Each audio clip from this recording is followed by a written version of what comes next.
नमस्ते दर्शकों, आपका फिर से स्वागत है। यह हमारी वीडियो सीरीज की प्लेलिस्ट टैली के नवीनतम रिलीज 7.0 का पांचवा भाग है।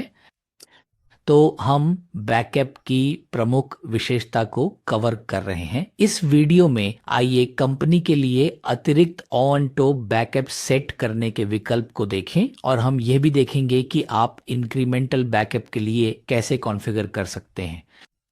तो एक बार जब आप पूरा बैकअप या वन टाइम बैकअप ले लेते हैं तो आप इंक्रीमेंटल बैकअप के लिए कॉन्फ़िगर कर सकते हैं, ताकि टैली द्वारा मुफ्त में दिया गया जो भी स्पेस हो वह आपके लिए कम से कम 15 बैकअप रखने के लिए पर्याप्त हो, जिसमें आप पुराने वाले को हटाते रह सकते हैं। तो आइए टैली पर चलते हैं और अतिरिक्त शेड्यूल और इंक्रीमेंटल बैकअप के विकल्प को देखते हैं। इस वीडियो में आइए जानें कि हम उसी कंपनी का बैकअप लेने के लिए एक अतिरिक्त शेड्यूल कैसे सेट कर सकते हैं और हम कंपनी के लिए इंक्रीमेंटल बैकअप कॉन्फ़िगर करना भी सीखेंगे। मैंने पहले ही टैली ड्राइव में लॉग इन कर लिया है।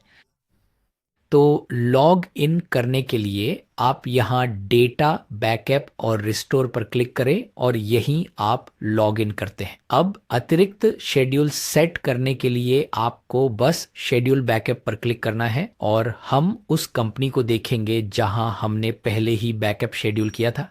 तो अगर आप यहाँ ध्यान दें तो इस कंपनी ब्रह्मा एंटरप्राइजेज का बैकअप पहले ही 13 तारीख को हो चुका है, जिस दिन मैं ये वीडियो रिकॉर्ड कर रहा हूँ 12:15 पर, जो शेड्यूल किया गया था जैसा कि हमने अपने पिछले वीडियो में सीखा था।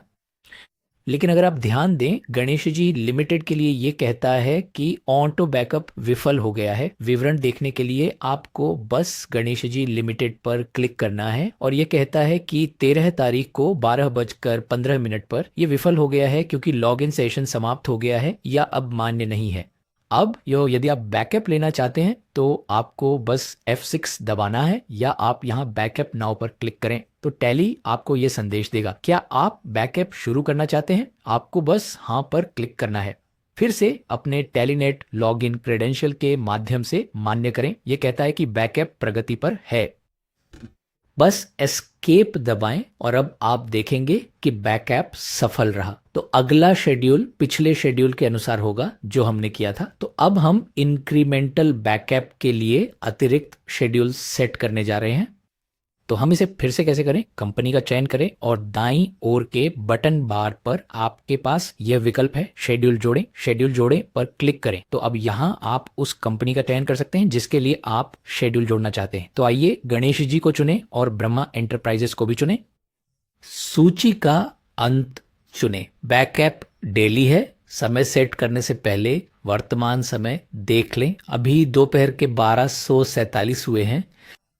मैं इसे मिनिमाइज कर रहा हूं। मान लीजिए हमें इसे दोपहर 12:55 पर करना है। क्या आप अभी बैकअप लेना चाहते हैं? हम अभी बैकअप नहीं चाहते, पर इसे इंक्रीमेंटल बैकअप पर सेट करना है। तो ये कैसे करें? यहाँ F12 दबाकर कॉन्फ़िगर पर जाएं और बैकअप विधि को हाँ पर सेट करें और आप यहां देखेंगे कि बैकअप विधि इंक्रीमेंटल है। हमारे पास दो तरीके हैं, फुल और इंक्रीमेंटल। तो इंक्रीमेंटल चुनें। अब आप रिस्टोर करने योग्य वर्जन की संख्या सेट कर सकते हैं। डिफ़ॉल्ट रूप से ये 7 है, हम इसे 10 बना सकते हैं। क्या आप अभी बैकअप लेना चाहते हैं? मान लीजिए नहीं। पासवर्ड दर्ज करें, आप हाँ कहें और फिर से हम एक पासवर्ड रिकवरी ईमेल या रिकवरी की सेट कर सकते हैं और स्वीकार कर सकते हैं। अब आप दोपहर 12:55 पर ब्रह्मा एंटरप्राइजेस को देखेंगे जिसे हमने अतिरिक्त बैकअप के लिए सेट किया है और इसी तरह गणेश जी के लिए भी। तो अब हमें जल्दी से कुछ वाउचर एंट्री करनी होगी क्योंकि मैंने पहले ही बताया है कि यदि कोई अतिरिक्त डेटा नहीं है तो बैकअप नहीं होगा। इसीलिए मैं प्रत्येक कंपनी के लिए एक एंट्री करूंगा। बस F3 दबाएं, दूसरी कंपनी चुनें। तो हमने 2 एंट्री की है, प्रत्येक कंपनी के लिए एक एक। आइए अब समय की जांच करें। अभी समय 12:57 है। तो हमने 12:55 के लिए शेड्यूल किया था। तो आइए देखें कि स्थिति क्या है। तो यहाँ data backup restore manage tally drive पर क्लिक करें, एंटर एंटर। अब देखिए दोपहर 12:55 पर इंक्रीमेंटल बैकअप लिया गया था। स्पेस देखने के लिए यहाँ क्लिक करें या रिफ्रेश स्टोरेज के लिए Alt+F6 दबाएं। रिफ्रेश स्टोरेज पर क्लिक कर एंटर करें, यह उपलब्ध स्पेस दिखा देगा। बैकअप शेड्यूल देखने के लिए बस एस्केप दबाएं, डेटा बैकअप और रिस्टोर में जाएं और शेड्यूल बैकअप पर क्लिक करें। ये मूल रूप से आपका शेड्यूल दिखाएगा। ये आपको अंतिम और अगली बैकअप तिथि, समय और स्थिति दिखाएगा। यहाँ दो अलग समय दिखेंगे क्योंकि हमने बैकअप को फुल और इंक्रीमेंटल के रूप में सेट किया था, एक 1215 पर और दूसरा 1255 पर, जिसे हमने अभी कॉन्फ़िगर किया है।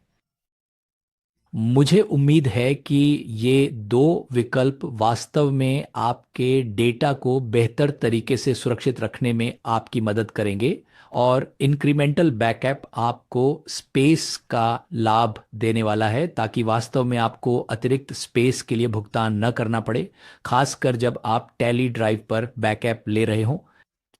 अंत तक बने रहने के लिए धन्यवाद। अगले सेशन में मिलते हैं। बहुत बहुत शुक्रिया।